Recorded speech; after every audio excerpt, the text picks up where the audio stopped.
colegas! Tudo bem com vocês, gente?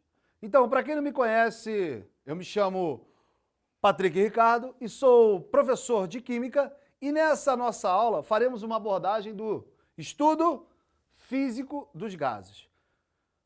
Bem, para iniciarmos, tá? É importante destacar para vocês que uma substância na forma de gás, ela não apresenta forma definida e o seu volume não é constante. Calma aí, Patrick, como assim? Bem, imagina que você tem um gás, tá? Dentro de um recipiente fechado na forma de uma bola. Qual é a forma que o gás vai adquirir? A forma da bola. Peguei este gás e joguei num recipiente cujo formato é de cilindro. Qual é a forma do gás agora? Tem a forma do cilindro. E como eu disse, o volume não é constante, ou seja, o volume é variável. Vai depender do recipiente aonde ele esteja contido. Bem, um gás cujo ele se encontra em um recipiente de volume igual a 1 metro cúbico, qual é o volume do gás? Qual é o volume que o gás ocupa? 1 metro cúbico. Agora eu peguei esse mesmo gás, ocupando um volume de 1 metro cúbico, e joguei em um outro recipiente cujo volume é de 10 metros cúbicos.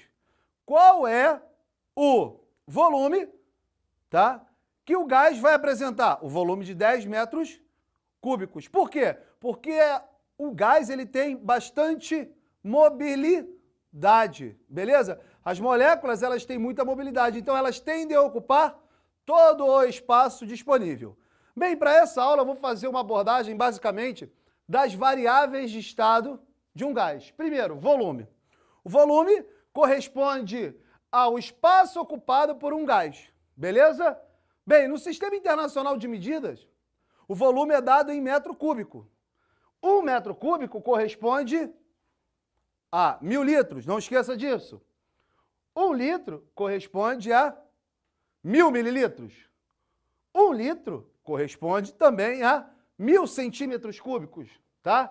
1 litro é igual a 1 decímetro cúbico e 1 mililitro é igual a 1 centímetro cúbico. Não confunda unidade de capacidade com a unidade de volume. O volume é o espaço ocupado por um gás. E a capacidade, tá, é a quantidade de substância que eu posso colocar dentro de um recipiente.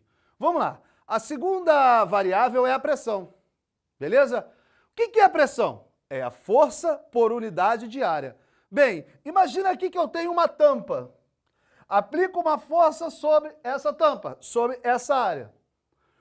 A razão entre a força e a área é a minha pressão. Então, de novo, o que é a pressão? É a força aplicada sobre uma determinada área. Imagina que eu tenho aqui uma tampa e esteja empurrando ela. Estou fazendo uma força nesta superfície. Então, a razão entre a força e a área, eu tenho a pressão. No Sistema Internacional de Medidas, tá? No SI, a pressão é dada em Pascal. Geralmente, no nosso dia a dia, a unidade utilizada é a atmosfera. Então, uma atmosfera corresponde a 1,013 vezes 10 elevado à quinta Pascal. Uma outra medida é o milímetro de mercúrio. 1 milímetro de mercúrio é igual a 133,322 Pascal, PA. 1 atm corresponde a 760 milímetros de mercúrio. 1 atm é igual a 760 torr. Logo, 1 milímetro de mercúrio, 1 mmHg é igual a 1 torr. Vocês já devem ter escutado falar muito de pressão atmosférica. O que é isso, pressão atmosférica? É a pressão com que a atmosfera exerce sobre uma determinada superfície, sobre uma determinada localidade. Ao nível do mar, por exemplo, na cidade do Rio de Janeiro, a pressão atmosférica corresponde a 1 atm. Agora, se você for para a cidade de Petrópolis, no estado do Rio de Janeiro, você vai estar a mais ou menos a 900 metros de altitude. O que vai acontecer? A pressão lá em cima é Nó. Então, quanto mais alto a altitude, menor é a pressão. E para a gente finalizar as variáveis de estado, vou falar da temperatura. O que é a temperatura? É a medida do grau de agitação das partículas de um sistema. Quanto mais agitado forem as partículas, maior é a temperatura. Quanto menos agitadas estiverem as partículas desse sistema, menor é a temperatura.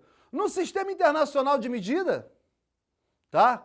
A unidade para temperatura é o Kelvin. Entretanto, no nosso dia a dia, a gente utiliza a unidade Celsius, beleza?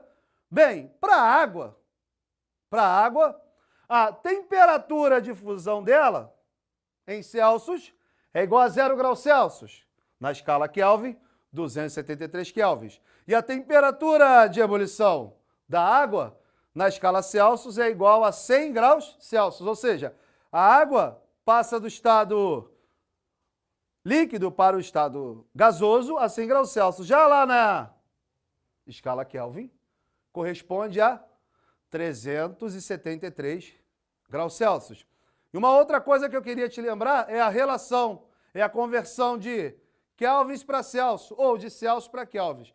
A temperatura em Kelvin é igual à temperatura em Celsius mais 273 unidades.